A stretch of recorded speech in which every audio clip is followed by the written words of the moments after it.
BJP बस्ती अभियान तरफ राउरकेला विधायक प्रार्थी दिलीप राय को विपुल संबर्धना।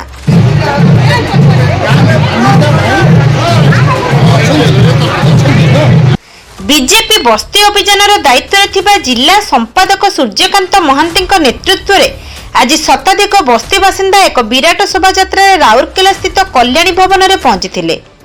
सेमाने राउरकेला बीजेपी विधायक प्रार्थी दिलीप राय को विराटकाय पुष्पमाल्य दे संबर्धित करने सहित शुभेच्छा और अभिनंदन जणाइथिले।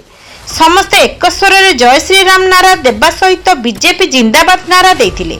एही कार्यक्रम में जिला महिला मोर्चा सभानेत्री सस्मिता साहू, राधे नाग, कनकलता दास प्रमुख शताधिक अंशग्रहण करथिले।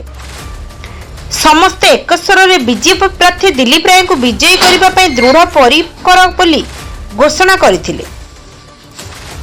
राउरकेला विश्वजित महापात्र का रिपोर्ट, ओडिशा न्यूज अलर्ट।